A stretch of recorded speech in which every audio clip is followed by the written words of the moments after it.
In this lesson, I'm going to present pointers or things that you should do and things that you should not do on the days and the day before a standardized exam.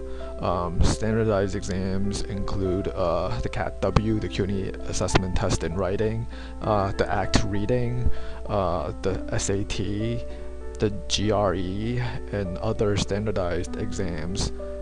Although I work mostly with students taking the CATW, again, CUNY Assessment Test in Writing, and the CUNY ACT Reading, and also work with some high school students taking the SAT. These rules apply to other standardized exams, or most standardized exams. I'm providing these pointers for standardized exams only. Some of these pointers do not apply to class exams of subject classes. For example, a history class. If you have a midterm in a history class or a final in a biology class, they're not standardized exams. They're usually created by your teacher. So some of these principles or rules do not apply to those types of tests. These are pointers mainly for standardized exams. These are exams that are standard across the board. So if you look at this timeline here, this lesson is going to present things that you most of the lesson will provide you with things to do the day before the exam. So at this point of the timeline right here, this is the exam date.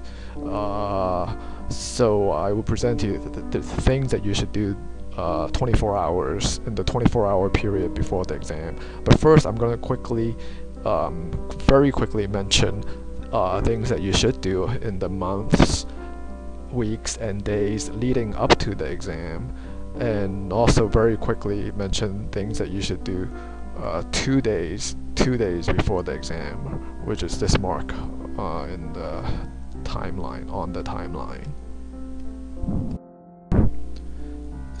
So looking at the timeline here, for the months, weeks, and days before 24 hours before the exam day. So all these months, weeks, and days up to 24 hours prior to the exam day, you should prepare, train, or practice as much as you can, like an athlete training for the championship.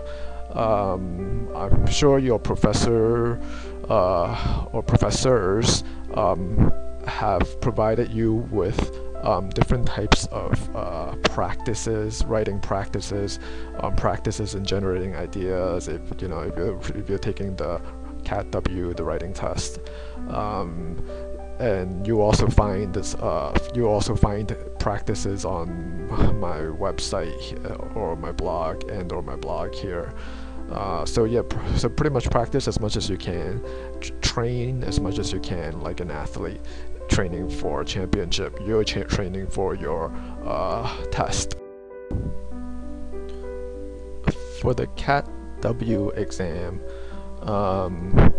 about a week or two before the exam, you should be doing the CATW practices within 90 minutes, which is the time they allow you on the test. So you should be doing it because you're one way to see it is you're like a SWAT team member or a military unit. So doing the simulation of the 90-minute test.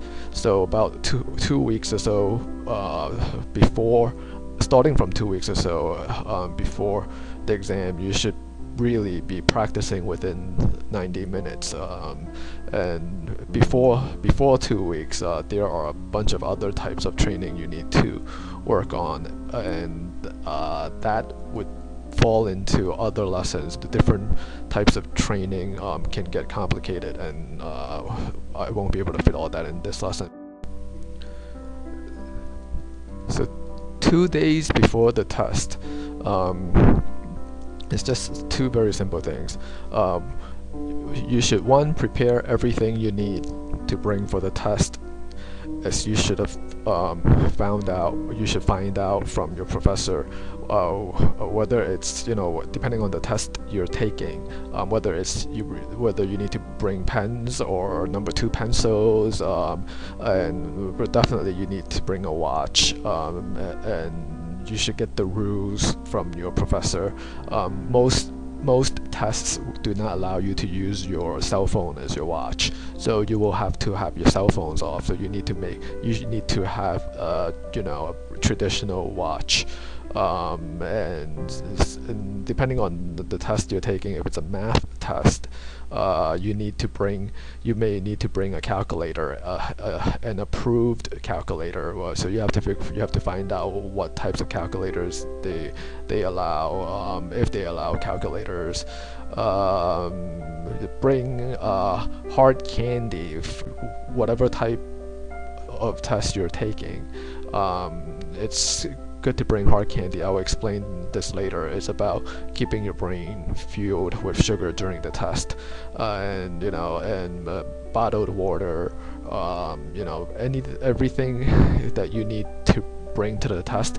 Prepare them 2 days before the test, and you want to leave it in a location in your house where you can conveniently grab and go on the day of the test. So you need to get this prepared 2 days before the test, and put it in a location. For many, it's good to put it somewhere near the door before you go out of the house on the morning of the test. So you don't want to be looking for things the morning before the test. And the reason why you should do this 2 days before the test is that the day before the test, it's best that you don't do anything the day before the test, or anything related to the test, and I will explain in the next section. But before getting to the next section, know the exact location. One of the things that you should be preparing 2 days before the test is the exact location of your exam, the exact address, room number, if it's on campus, the exact room number, exact building and room number of your exam, and if you have a chance to go there, just so that you won't be looking for it. If you have you may have trouble finding the location, you don't want to be wasting time before the test to find the location and you don't want to get yourself anxious. So the less anxiety you have on the day of the test, the better. So the more prepared you are, the less anxiety you will have. So 2 days before the test, find out the location. If you could go there and so that you won't have to look for it the day of the test, that would be good too. And even if you could see the room where you're taking the test, if that's allowed, if you could see the room before 2 days before the test, or at least 2 days before the test, that would be good too. So if you're familiar with the room, the location, the less anxious you will be. On the day before the test, or in the 24-hour period before the test, do not study or practice for the test, whether it's the CATW or the ACT or another standardized exam. Do not study or practice for the exam the day before. So this applies to standardized exams only. Standardized exams are not like subject exams, not like a history midterm or something where you should study the day before. Hopefully you're not cramming, but but you could actually study the day before in like a class midterm for biology or history or something. But standardized exams are different. In standardized exams, you don't know there's no specific range of material in the subject. exams, like the history exams for a history class or biology midterm for a biology exam, you know what's covered. You know it's covering chapter 1 to 12 of the textbook and I don't know, 6 weeks of lecture, you know, things covered in the 6 weeks of lecture. So it's very specific. It's very specific range for those types of classes. Those classes that you could study the day before, you know, get as much studying in as possible. But for standardized exams, you don't know what they're going to throw at you. For example, the CATW, they usually cover they test your proficiency in writing that you should have developed, you know, over a long period of time, you know, throughout your high school years and even before that. So you don't know what topics they're going to throw at you. You don't know the topics of the article that they're going to throw at you. Your CATW exam will unpredictably give you a reading you have never read, and you will have to discuss in writing the issues presented in that reading. In the months and weeks prior, you should have done the practices in training yourself to be able to read an article of any topic and intelligently discuss it in writing. By the day before the exam, there is nothing you can do to significantly improve your chances. If you haven't done the training up to this point, there's nothing you can do to improve your chances of passing by this point, the day before the test. If you have done the training up to this point, then you are ready, and there's nothing you can do to further improve your chances at this point, the day before the test. If you try to cram in more training at this point, the day or the 24 hours before the test, you may actually negatively affect your performance. If you try to practice the day before the CATW or the ACT reading, you will likely increase your anxiety level, which will lower your brain's functioning capacity for the exam. This is especially true for writing tests where anxiety could lead to writer's block. So don't practice or study the day before or in the 24-hour period before the exam, especially, you know, the writing exams. Do not party on the day before the exam or engage in any type of hyperactivities. I think this one is obvious and requires no explanation. And other hyperactivities, you know, if you're a mixed martial artist, you don't want to have a match the day before the exam.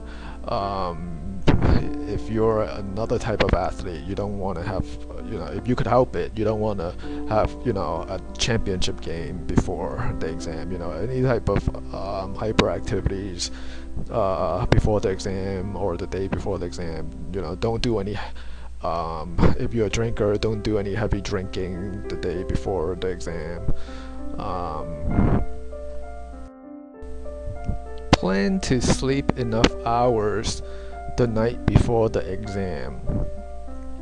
So you really have to plan things well and be wise. For example, if your test is on Thursday, don't take a long nap on Wednesday afternoon, because you may actually, if you take a long nap on Wednesday afternoon, you may not be able to sleep that night, and then you won't have enough sleep the night before the exam. So you have to know yourself, be wise, make sure you get enough hours of sleep the night before the exam. The day before the exam, make it a calm, relaxing day. Examples of good things to do the day before the test are prayer, meditation, read inspirational or motivational material, watch inspirational or motivational movies or TV programs or videos.